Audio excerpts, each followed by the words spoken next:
Hello and welcome to Africa in Demand, your gateway to everything Africa. I always like to make sure that people know that our guests are also incredible people that are speaking to something that they've not only studied but also experiences you've been to. So. Most of the discord comes from just a misunderstanding. Don't give excuse to things that you are supposed to be doing. The truth is really finally starting to come out. Africa in Demand, your gateway to everything Africa.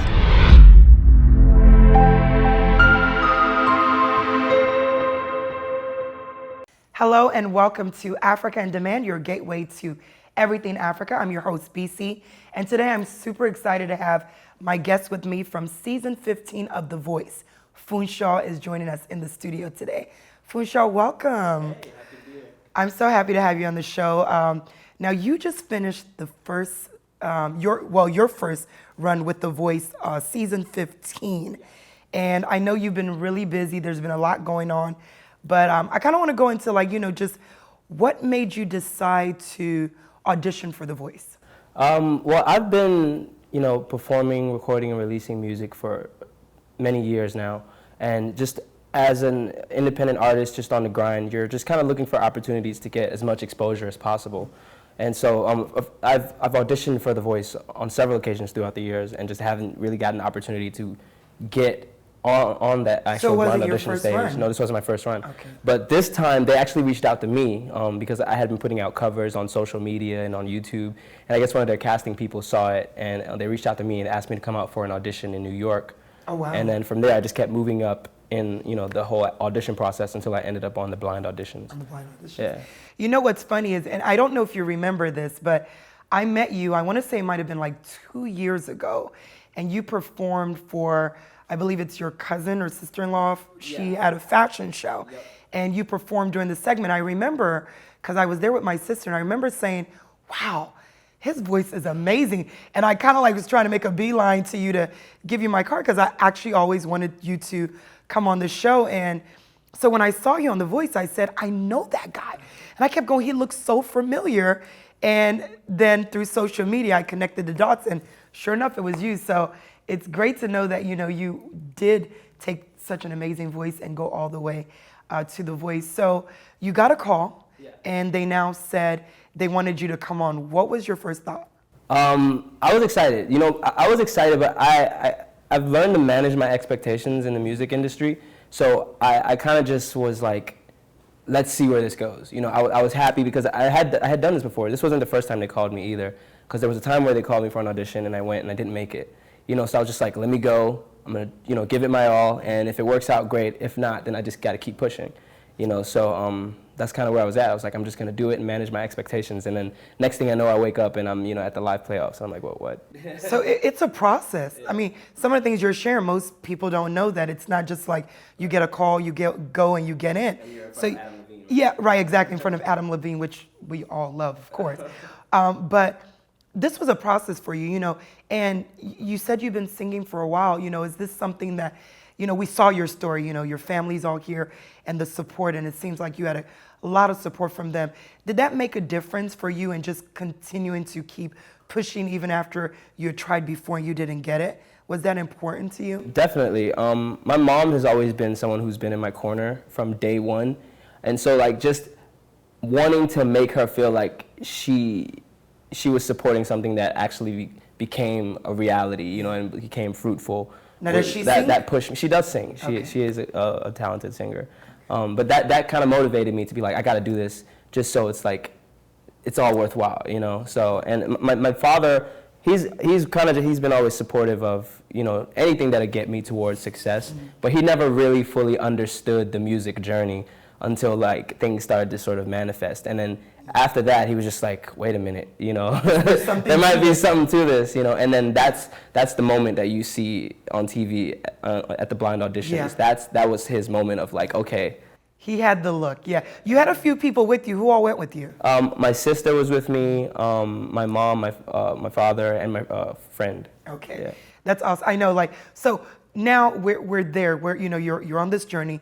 You get the call and you go for an audition in New York, and they say to you, you made it, we want you to come on. Because I'm sure one audition we don't see, and then there's the audition that we see. Right. There's actually a couple you don't see. There's a couple we don't see. So there's a lot of prep to that very audition. So now you get on stage and you speak Yoruba, right, to introduce yourself, which I absolutely loved. And I think I'm not sure if it was Kelly or somebody said, I'm not sure what he said, but it sounded beautiful or something like that. And you introduced and you talked about your journey and what it took you to get there. And then you chose a song that I thought to be very interesting. You chose to sing Bruno Mars, right? What was that song? Finesse by Bruno Mars. Bruno Mars. Why did you choose that song? For the blind audition, I feel like that is the moment. That's it. This is make or break. You're either going to get a chair or you're going to go back home and start over, you know? And so in that moment, you got to put your best foot forward. And I know that, you know, Bruno Mars is a very challenging vocalist to, you know, sing his songs. And at the same time, his music is just very popular and recognizable. So you have the advantage of singing a song that the coach is going to be like, oh, I know this song. And it's like, oh, he's singing this song? You know, and then you automatically have their attention. Yes. And then so if you kill it, you know, that gives you a better chance of getting a chair turn. So that was kind of my mindset going into it. Yeah. And luckily for me, like, Adam turned almost immediately. Yeah, almost immediately. You killed it. Thank just you. So you know, you did kill it. We were all, there was some notes you hit, and, you know, like when people make that face, like, stink face. You know, the stink face. Yeah, like there was a couple of those, at least in my household. And, you know, that was pretty exciting to see the first chair turn and then to see the others. You know, I know that, who is it that normally throws Jennifer? Jennifer. Normally does the throwing up the shoe. She didn't throw her shoe. She didn't throw her shoe, but she'd be like, you know, yeah, she stood up. She was like, you better sing. That's her thing. And you did sing, and, you know, we were very excited for you for that. So you chose Finesse, and, you know, we'll get a chance to show, you know, our audience a little bit of that clip and what that audition looked like. So that first chair turned, how did you feel? Relief. I was like, oh God, yes. I got a chair. I got a chair. Nothing else, I got one chair. I could stop singing right now and just walk off the stage. I'm like, oh no, but no, I was really excited. For me, it felt like the rest of the performance was, you know, it was less pressure. It was like, now I can just be on here and just do what I've been doing all this time. Like, I sing and perform all the time. So right then and there, it felt like the pressure was off. Yeah. I can just sing and enjoy this moment, whatever 45 seconds is left of it. And, you know, 2 more people turned around, so that, and the great thing about it is Adam was the first one to turn around, and I went into it with the intention of picking Adam, so I was like, okay, cool, it doesn't even matter if anybody else turns around. Mission accomplished. Right, so I just kind of it was like, I got to kill it now, and just do, because, you know, we've been preparing for a month before that, so everything was like automatic. I had sang that song 1,000 times already, so it's like, just got to do what you rehearsed a million times and finish the rest of the song, and, you know, see where it goes from here. Do you find that typically because people are under so much pressure and you're trying to get on set and make sure that you impress the judges, that moment you can almost overdo it and it could really take you out? Absolutely. So for you, it was good that you got that chair turn quickly because like you said, you can then just do what you know how to do anyway. Right, because if they didn't turn around, I was like, okay, there's something that I'm not doing that maybe I need to do to get them to turn around. And then in that thought process, you can maybe do too much, you know, whereas you could just keep singing and eventually they'd be like, yeah, you know, but you try to do too much and then you could lose it all. Okay, awesome. So we're going to take a quick break. We're going to take a quick break and we're going to come back and talk to Funsho a bit more about his experience, his journey, and landing on season 15 of The Voice. We'll be right back. You're watching Africa in Demand.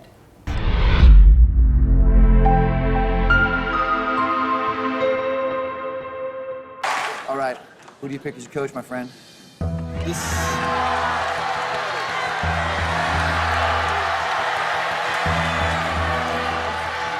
This is a tough decision, and I love all 3 of you.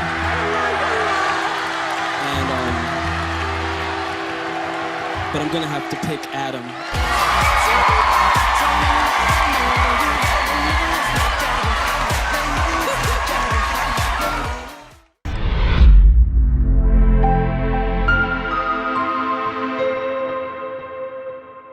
All right, welcome back to Africa in Demand, your gateway to everything Africa. If you're just joining us, I have with me Funsho from season 15 of The Voice, and you guys probably just got a chance to see his live audition where he got 3 chairs turned, and as Funsho said, that was a great relief for you, correct? Yes, definitely. So now we're there. You know, one of the things I always like to find out, you know, when I'm speaking to artists are, you know, who are your inspirations, and like what made you decide that this is something that you knew that you wanted to do? One of my biggest inspirations growing up, as early as I can remember, is like seeing an artist and being like, dang, I think I want to be a musician, I want to be a performer, I want to entertain people. It was Michael Jackson. Wow. And just like watching the way he performs and the way like he puts his all into it and just the way people react to it, and at that time I didn't even know I could sing, so I just knew that I kind of want to be in that industry and do something like that. Yeah. And as I got older and started to really consume more different kinds of music, I got into listening to Lauryn Hill and Brian McKnight and Usher, and those kind of artists. So it sounds like a lot of artists, a lot of soul. A lot of soul, R&B. John Legend was definitely somebody who inspired me a lot coming up too. Now, do you dance as well? I'm not a dancer, but I have rhythm. Okay, well at least you have rhythm. That's not bad. So you didn't even know you could sing then, and Michael Jackson was one of your. And so like, what was that process for like you to then come into the realization of your own to say, you know what? Not only do I want to do this, but I can sing. Like, did you take music lessons? Was this something that was just natural for you? Like, who encouraged you to like step out there? When I was maybe like 12 years old, my sister was competing a lot in like talent shows, and everyone really started to notice that she was a talented singer, and I kind of looked up to her like, she's a singer, she's talented, and so I realized that when I realized I was talented, it's like, oh look, I can sing too, and then so we would do things together. We auditioned for American Idol a couple of times. Oh, nice. And we would perform together like family events and like different talent shows and things in the area, in the DMV is where I grew up. And yeah, so from there, I just kind of like, once I got to college, started performing more on bigger stages in front of more people and putting out music on my own and just kind of just pushing the, I guess the goal and the dream independently and just trying to be heard and seen. Now, is this full time for you, singing, or do you have a trade on the side that you do as well? Before I was on The Voice, I was working for the government. I was doing IT.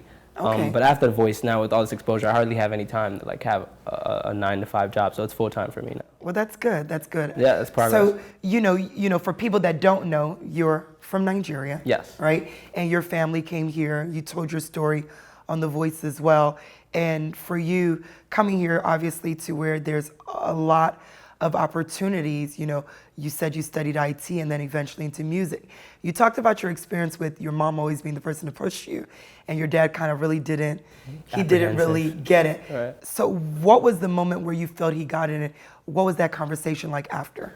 I think when he sort of the moment that I saw that he realized what was going on and that like this is a real thing was when we were filming on set in Los Angeles at Universal Studios, and he's like on this huge set, filming this stuff with all these camera people, like this whole crew, and it's this massive production, and he's like, and they flew them out there. I know, I was gonna say that, so they flew your whole family out. Yeah, and so for him, he's like, what you do, this singing, this talent that you have has brought us to this point to do something like this. Like we were filming on the same set where they filmed Back to the Future, so like for him, he's like, this is huge. I never imagined that what you were doing. I mean, he may have, but he thought maybe it was a very small chance, Did he think it was more of like a hobby for you, not really something you could? He knew I was serious about it, but he just didn't think that.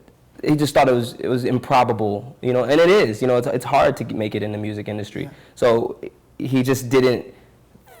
Maybe he just didn't see what I saw. That I knew that if I just kept pushing, I could do it eventually. Yeah. But it's got to be amazing to know that they had that journey with you to be able to go see that. That moment made it real for him. So I think that's when it was. He was like, really? We're here right now filming on The Voice for national television? Yeah. And I think that's when it got real for him. That's good. Yeah. So now let's go back to like the auditions and the singing. What would you say was one thing that you did not expect, when you were going out there to shoot, or that you found out when it comes to being in a production like this? I mean, we're talking, this is NBC. This is a huge stage, not just a small stage like you just said. Right. You watch it on TV and it's all packaged so neatly and so quick, and everything looks so simplified. It's like, oh, they just went on there and they just told a quick story and then they walked out on stage. But like what you don't realize is everything that goes into creating that whole story, that whole moment. It's a huge production. You know, there's a lot of time and effort and manpower that goes into making everything come out the way it does. And we spend a lot of time rehearsing and, you know, just preparing for that moment that lasts 2 minutes, you know. And yeah, that's definitely something I didn't see coming. Because when you watch it, you just think like people just hop off the street, get on stage, sing in front of Adam Levine, That's what it Kelly looks like, Clarkson, right? and yeah, it looks like that. But it's actually a lot of work that goes into creating that moment. So you picked Adam Levine as your coach. Yes, I did. And what was the experience like working with such a big artist like Adam Levine? It was really cool. One of the people who I didn't mention as an inspiration coming up, who actually is someone who I did look up to a lot as a songwriter, vocalist, and just a brand in general, was Adam Levine, Maroon 5. I listened to Songs About Jane is one of my favorite albums. Oh, yeah. You know, so getting the opportunity to work directly with him and, you know, have conversations with him about music and what I'm doing, it was honestly kind of a surreal moment, because it's like, this is someone who has been on my iPod since I was like 13 years old, you know, so to be sitting face to face with him talking about my music was pretty cool. So he was like just a regular person, right? Yeah, just a regular dude, you know. You could talk to him. I mean, he seems very funny Right. when we watch him on the show, you know, especially the banter between him and, you know, Blake. Blake, right. But, you know, talk more about that experience. You know, you're working with someone that you looked up to, someone that everyone knows, this big, you know, icon of an artist. Right. And you get to get mentored by him. Yeah, it's something that I, you know, imagined as a possibility in my career, but I thought that I would have to like be a lot further along, or I would have had to like, you know, have like a hit record, or like Like you know, would have already had made it. yeah, right. And then to before you like get be it. so just thrust into this limelight, and to be in the situation where I'm interacting with all these kind of people, like just right then and there, just right off, you know, off this, you know, just off of, you know, where I'm at right now, and just be right there in that moment was pretty surreal, and it was kind of a cool moment for me. That's amazing. I mean, as you tell the story, I can still see you kind of like reliving that moment of like you got a chance to spend time, but you also built a lot of relationships. Yeah, for sure. With other artists there. So altogether, how many people, because you know, you guys did the audition, but then after the audition, you get that moment where you get picked and you get to be on someone's team. Right. What was that transition like? It was cool. There's a lot of really, really talented, particularly this season, incredible vocalists and people, you know, so I've definitely made a lot of good friends that I think they're going to be very successful artists and just people in general. So it's pretty great to have that network of all these people who I'm you know, good friends with now, who have extremely bright futures, and you know, we can all work together and network, and it's just definitely just a great opportunity. Awesome. All right, well, we're going to take another quick break. We'll be right back. We're talking to Funsho from The Voice Season 15.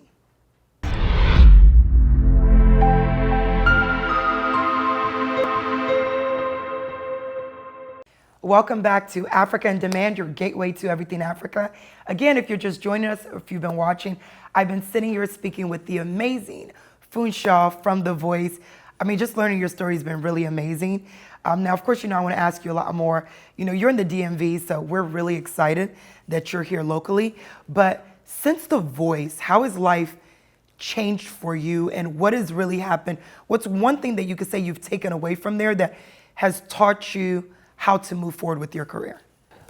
Life has definitely changed in the sense that I definitely have a lot more exposure now. I can sort of approach like my career in a different way, just because I have more eyes, more people watching, more people looking and expecting things from me.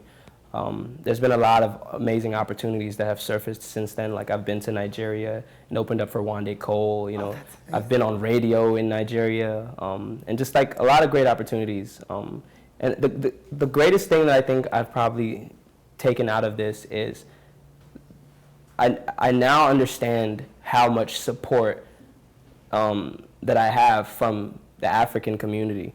I don't think that I realized that before, you know. But being exposed on such a huge stage and just seeing the excitement of people who just to know that I'm Nigerian. Like, they don't even care if I can sing. Yeah, we're gonna support our own, always. Yeah, they're just like, I just love the fact that you're Nigerian and like you're unapologetic about it, and that's something that that definitely informs how I move forward with my career, and just kind of definitely speaking to that side of my identity and those people, and making sure to touch base with them, and just keep that train moving. Yeah.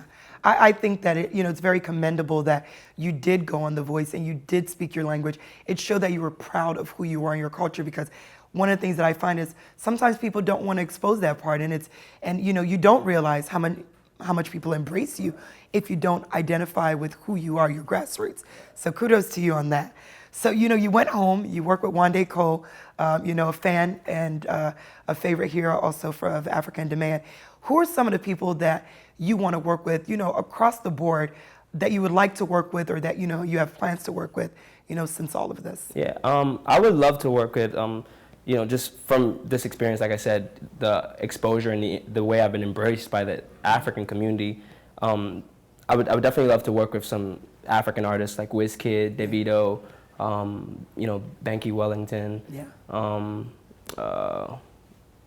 Who else? And then even some artists that within the R&B side of things, Yeah. who I grew up like listening to. Who would those be? Like, I would love to work with Usher. That'd be cool. I knew you were going to say that. I knew that's exactly what you were going to say. Yeah. Lauryn Hill would be cool to work with. I mean, she hasn't released anything in a while, but like that would be cool to sort of kind of like do something with her. Yeah, it would.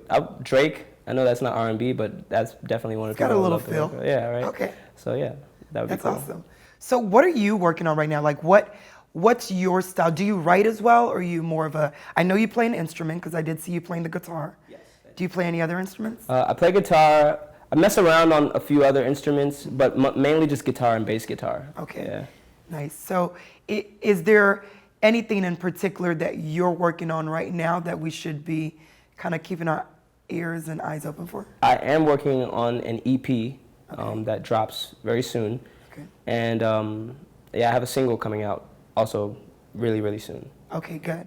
Because we definitely want to support all of that. So I want to go back to The Voice just a little bit as well.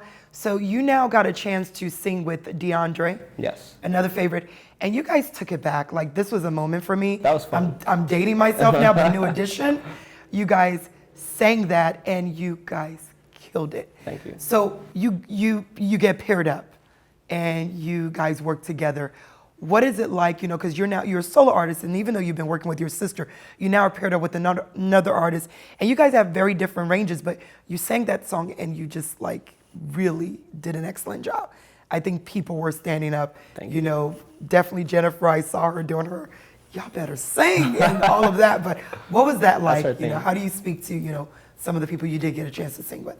It was fun. It was different for me. Not just because it was singing with another artist, because I've done that before, but usually in the context of doing a duet, it's more so just trying to gel together, and you have specific parts and you might even harmonize, and you're just trying to create a good performance. But in this context, it's different because you're competing at the same time.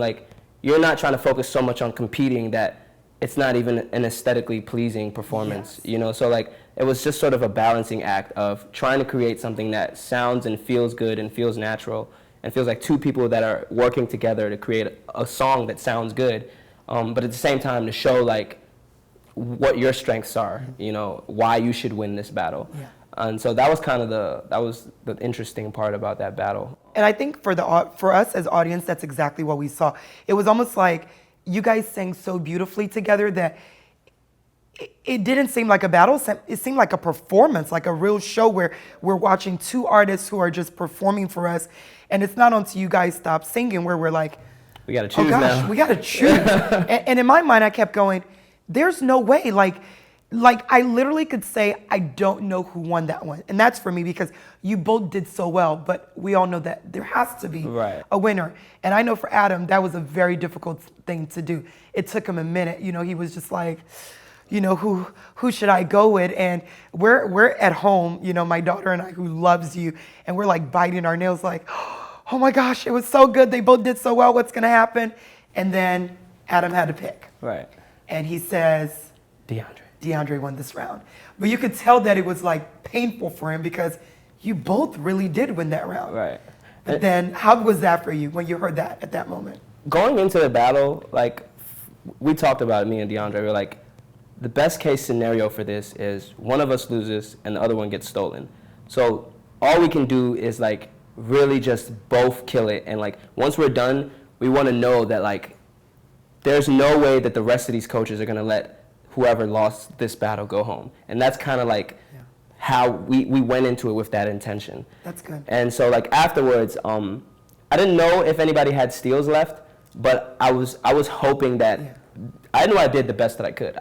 I couldn't have sang that song much better than I did. No. And so if nobody stole me, I was like, well, I guess this is just where the road ends. Yeah. This is how it was written in history, and there's nothing I could have done about it. But unfortunately, in a good way, that was not how the road ended for you. Exactly. You got stolen by Blake. By Blake. Yeah. And so that was a huge feeling of relief, because it's like, all right, the road doesn't end here. I keep pushing on this show and just keep getting this exposure and make the best of this opportunity. So, we could sit here and talk all day. We absolutely hope that this would not be the last time you'll come back on the show. Definitely not. We want to see and follow you and just kind of see where this journey takes. We're a huge fan, not only on the show, but my family is a huge fan. And we know you have big things coming. So where can people find out about you if they just want to follow you and know what's going on? Yeah, I'm on Instagram, not just Instagram, all social media, Funsho Music, Facebook, Twitter, wherever. And I have a website, Funsho, FAM.com, and you can find me on Apple Music, Spotify, everywhere. I have everything streaming. Awesome. Well, Funsho, thanks for joining us. You guys been watching African Demand, your gateway to everything Africa with Funsho, season 15 of The Voice. Stay tuned. We'll see you next time.